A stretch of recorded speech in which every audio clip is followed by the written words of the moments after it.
한민족을 사랑하는 크레이지 컨설턴트 서영진의 컨쇼 이야기를 시작하도록 하겠습니다. 자, 제가 화요일날 방송에 원래 해야 될 게 바로 창의적 체험활동 평가 요소 라이브 방송이었는데 제가 그날 밤 새벽에 그 장이 좀 이렇게 뭐라 그래야 되지? 위경련? 뭐 하여튼 그래서 와 저는 진짜 죽다 살아났어요. 네, 그래갖고 그날 라이브를 해드렸어야 되는데 라이브를 못 해드려갖고 오늘 대신 녹화 방송을 통해갖고 창의적 체험 활동에 대한 평가 요소를 좀 해드리도록 하겠습니다. 네, 일단은 해야 될 거는 해야 돼서 오늘 좀 무리를 해서라도 이렇게 녹화 방송에 참여를 했습니다. 자, 그러면 창의적 체험 활동의 평가 요소, 저번 시간에 저희가 학업에 대한 평가 요소를 보여드렸어요. 그러면 요번에 대학 교육부에서 발표한 이 창의적 체험활동 평가 요소는 도대체 어떤 것들이 있는지 딱 하나의 라인으로 해서 묶어놨습니다. 한번 보도록 할게요. 자, 독서입니다. 자, 첫 번째 창의적 체험활동 중에 대학교가 평가하는 요소 중에 독서는 독서량이 풍부하고 태도의 변화를 가져오는 것. 자, 무슨 말이냐면 독서량이 풍부한가? 이 얘기는 일단 독서량을 보겠다라는 게 일단 첫 번째고요. 두 번째, 태도의 변화가 왔는가는 뭐냐면 이 독서라는 걸 하는 데 있어서 우리 학생이 어떠한 학업과 연관을 시켜서 독서를 한다거나 아니면 전공에 관련된 이런 독서 활동을 했다라면 그 독서를 통해서 배움이 있었을 거고 그 배움을 통해서 우리 아이가 어떠한 추후적인 발전된 활동들을 했다라는 이런 활동을 했거나 아니면 그 책을 통해서 배운 지식을 어떤 식으로 내 걸로 만들어갔는지 아니면 그 독서 활동에서 배운 학습을 그 학습을 통해서 내가 어떻게 태도가 나타났는지 이러한 부분들을 독서를 통해서 평가를 하겠다라는 게 지금 어떤 기준선을 발표했네요. 그렇기 때문에 첫 번째, 독서량이 풍부합니까? 이 얘기는 독서량이 어느 정도는 돼야 된다라는 거예요. 그렇다 그래서 되게 많이 물어보세요. 독서량은 얼마나 돼야 되나요? 라고 했을 때 그냥 보편적으로 합격한 아이들의 저희가 생활기록부를 봤을 때 진짜 잘하는 아이들은 3년 동안 거의 100권 가까이 읽은 친구도 본 적이 있고요. 그런데 보편적으로 봤을 때는 한 30권에서 40권 사이였던 것 같아요. 한 그 정도의 독서량은 보여주고 있었고 좀 적게 그러니까 합격한 아이들의 보편적으로 봤을 때 좀 부족하지 않나라는 게 보통 한 15권 정도인데 15권이면 이걸 3년으로 봤을 때는 양이 별로 안 되잖아요. 그렇기 때문에 제가 봤을 때 1년에 우리 학생이 읽어야 될 책의 양은 한 10권에서 15권이면 되지 않을까? 라고 조심스럽게 한번 저의 의견을 한번 밝혀봅니다. 또한 이 의견은 지금까지 컨쇼가 이렇게 합격했던 아이들의 독서량을 제가 한번 이렇게 봤어요. 그랬더니 보편적으로 한 40권 정도가 되는 것 같더라고요. 한 40권에서 50권 사이도 많았고 한 30권에서 40권대의 아이들도 생각보다 꽤 많았기 때문에 1년에 읽어야 될 책이 한 10권에서 12권, 한 15권 그 사이지 않을까라고 생각을 합니다. 자, 두 번째, 동아리 활동이에요. 자, 동아리 같은 경우는 전공 관련 동아리를 하고 있는지, 자, 저희가 그런 얘기 하죠. 전공 적합성을 나타내기 좀 좋은 활동이 두 가지가 있는데 그게 첫 번째가 동아리고 두 번째가 진로 활동. 어제 후유증이에요. 아직 다 낫지 않았어.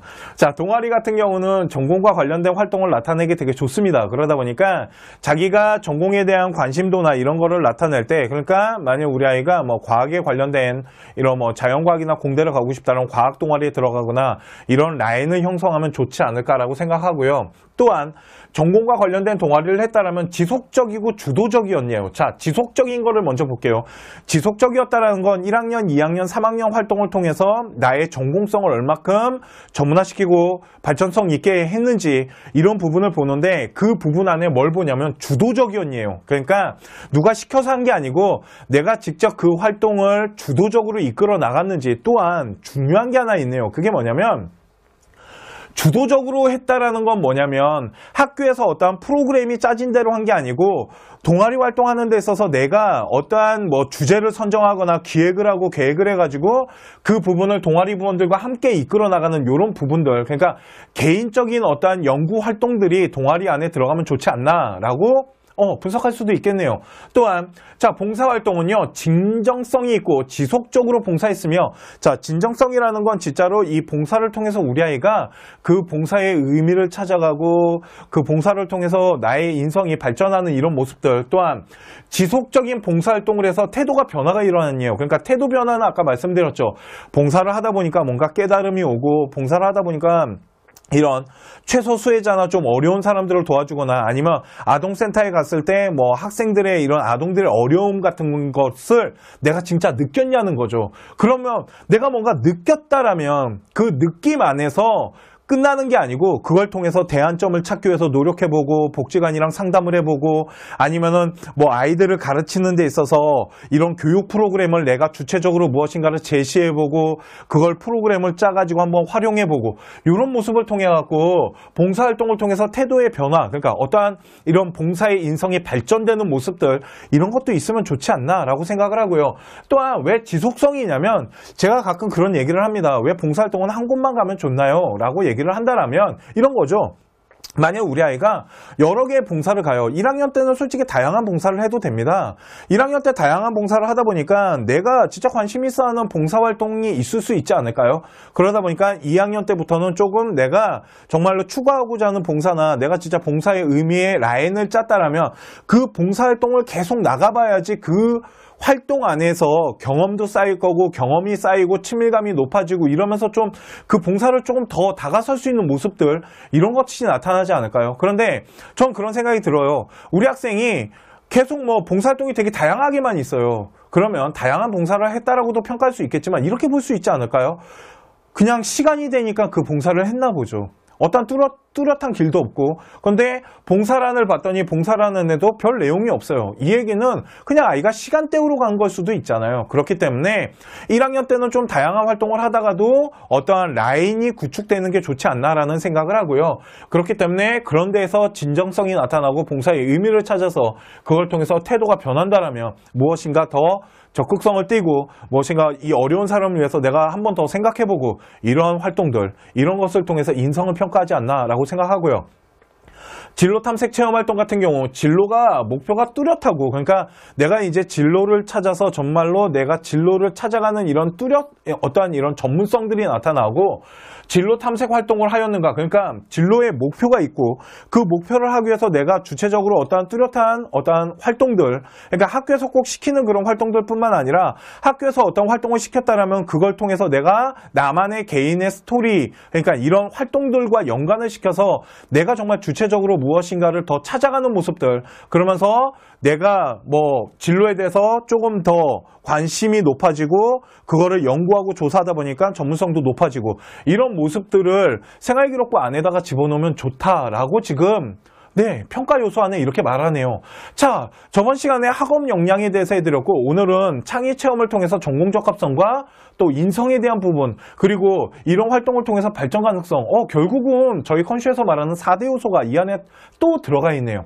자, 학업에 따른 발전 가능성, 독서, 이런 지식을 통해 갖고 내가 전공성에 대한 책을 보고 지식이 늘어나거나, 아니면 어떠한 더 다양한 간접적인 이런 독서 활동을 통해서 지식이 늘어나거나, 전공을 동아리 활동을 통해서 지속적이고 어떠한 연구를 하고 이런 발전성이 나타나는데, 그 주도적인 부분을 계획하고 기획하는 걸 내가 주도해서 학생 후배들이나 내 동료들과 함께 했는지, 또한 봉사활동을 통해서 내가 봉사의 의미를 또 따지고 그런 것을 배움으로써 무엇인가 어려운 사람들을 위해서 내가 정말로 능동적으로 움직이고, 또한 진로 탐색, 내가 어떠한 이런 전공 적합성이 아니면 직업을 찾고자 하는 나의 어떠한 길 같은 것들이 뚜렷하게 나타나고 그거에 관련된 연구 조사를 하고, 이런 식으로 해서 나의 발전성, 결국은 제가 말하는 게 아까 말씀드린 4대 요소가 또 이 안에 다 들어가 있네요. 이해 가십니까?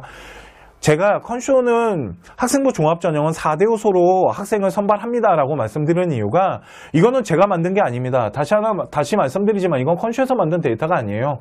그러니까 교육부에서 만들어낸 데이터예요. 그러니까 이런 생활기록부가 좋은 생활기록부입니다. 또한 이런 평가 기준을 갖고 학생을 선발할 거예요 라고 보여주는 어떠한 기준선이니까, 우리 학생들이 생활기록부를 만들기 위해서 계획을 세우고 활동을 한다면 이 기준선에 맞춰서 해야 되지 않을까라는 생각이 듭니다. 자, 저희 컨쇼는 화요일날 3시, 금요일날 9시에 지금 라이브 방송을 하고 있어요. 그런데 저번 주 화요일날 제가 좀 아팠어요. 그래서 결박을 하는 바람에 화요일날 방송을 못해서 오늘 화요일날 해드려야 되는 이 비교과 활동, 아까 처음에 제목에서 본 것처럼 창의체험 안에 있는 이 활동들을 어떤 식으로 하면 좋은지 이 부분에 대해서 오늘 봤네요. 자, 오늘 컨쇼 이 라이브 방송, 땜빵 녹화 방송은 창체 안에 들어가는 활동들 중에 뭐 독서 활동이나 동아리, 그리고 봉사, 그리고 진로 활동, 이 안에 들어가는 내용들을 어떤 식으로 대학교가 평가의 기준을 갖고 있는지, 또한 교육부에서 어떠한 평가 기준을 지금 제시를 했는지, 이 부분에 대해서 저희 컨쇼가 한번 분석을 해봤습니다.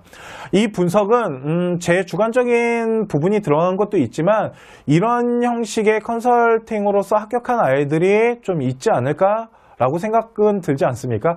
네, 제가 없는 거를 막 이렇게 하진 않을 테니까. 그렇기 때문에 내가 생활기록부를 계획을 세우고 어떤 방향으로 학생부 종합전형을 준비할 때 지금 보여드렸던 이 평가 기준을 가지고 한번 생각을 해보셨으면 좋겠습니다. 자, 오늘 컨쇼 창제에 대한 이 비교과 활동 어떤 식으로 분석하는지에 대한 방송은 여기까지 하도록 하고요. 금요일날 밤 9시에 라이브 방송 때 또 찾아뵙도록 하고, 그날 특강 방송을 통해서 세부 능력 특기사항 이 부분에 대해서 또 설명해 드리도록 하겠습니다. 라이브 방송 때 다시 찾아뵙도록 하고요. 또한 저희가 이런 녹화 방송을 통해 가지고 여러분들에게 입시에 대해서 조금 더 정보를 한 발 더 다가서면서 알 수 있게끔 최대한 좀 쉽게 좀 풀이할 수 있게끔 노력을 하겠습니다. 자, 오늘 방송 여기까지 하도록 하고요. 금요일날 밤 9시에 뵙도록 하겠습니다. 감사합니다.